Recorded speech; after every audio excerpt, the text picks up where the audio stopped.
Western corporations and so on. And when money gets stolen out of Africa through corruption, it doesn't land in some other African country. It always lands in some bank in usually a European capital, but elsewhere in the world. And even when we find that money, let me tell you, to get that money transferred back into African coffers is a very, very difficult thing. So, as somebody who's passionate about fighting corruption, we have to be more nuanced in understanding corruption. And let me tell you, and this is where I have a difference with Lisa as well, the real story of corruption is not that aid in itself is a major contribution, though I would argue that when there is not transparency, accountability, and good governance, of course, the aid package, together with anything else that is flowing, like many African countries, for example, because of we have oil, and there's been and other commodities that have been booming in the last couple of years. Obviously, they've been doing well. Those scale of money is actually flowing out in quite a substantial way. But then if we think about how do we address this, and whether it's mainly a problem with aid, no, even private capital flows, and I would challenge, and research needs to still be done about it. I would argue that if you want to say that aid contributes to corruption, I would argue that private capital flows and private capital's conduct and the conduct of multinational corporations in Africa has been at least equal in their corruption promotion, if not significantly worse than aid flows. To begin to conclude then, I want to say that we are living in a moment that calls for more international solidarity, in a moment that calls for more integrated ways of solving problems.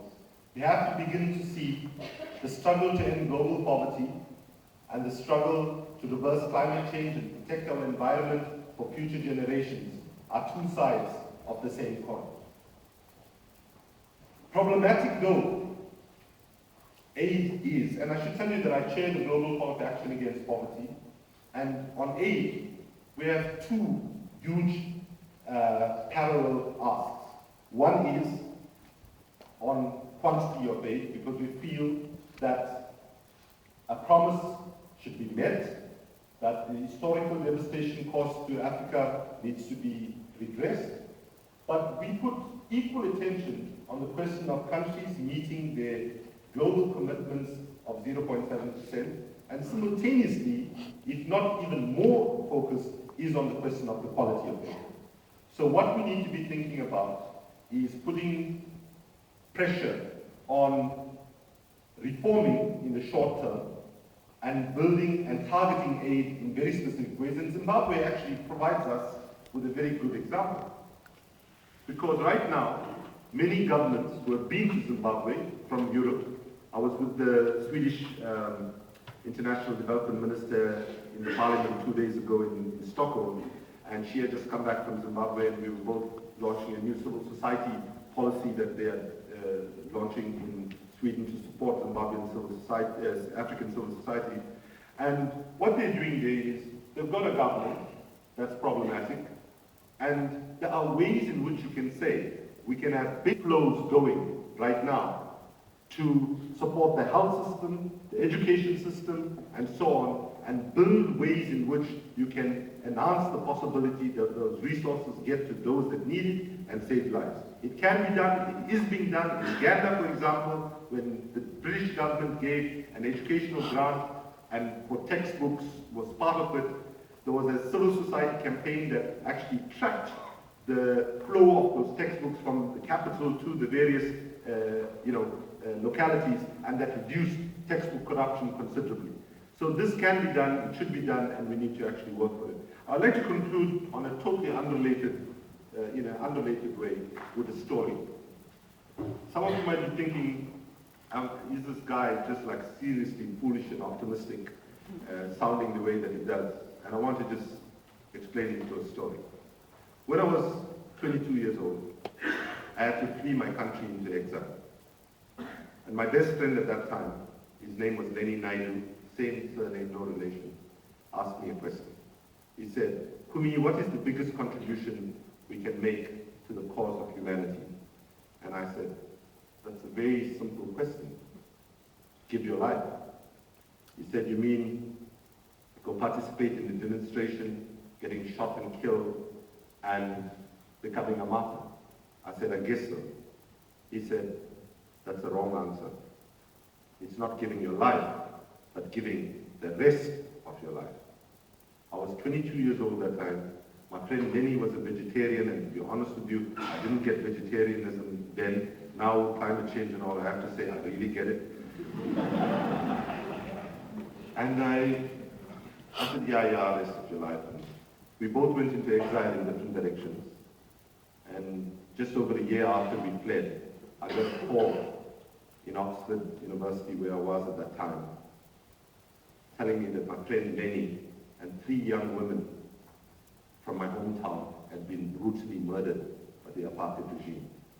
There were so many bullets in their bodies that parents couldn't even recognize them in the mortuary. I had to think deep and hard about what my friend was saying to me.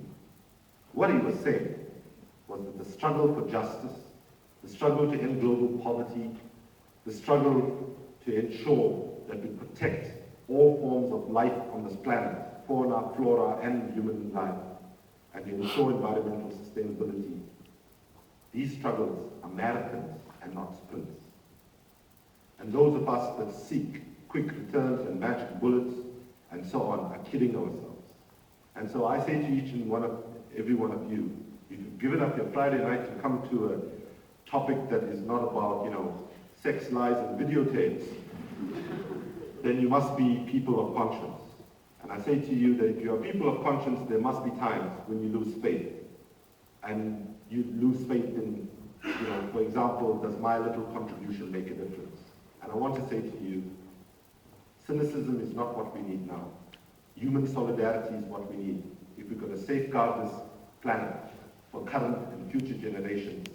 And when you hit your low moments and you doubt, just remember that the world will be a much more pessimistic place where we wait not for people who believe that their contribution, their interest, their support can make a difference. And I hope all of you will continue to be involved and interested in these issues so that one day we can live in a world where there's no poverty, where we've protected the climate, and indeed where there will not be a need for aid. But while there is a need, let's get it right and let's make it work for ordinary people. Thank you very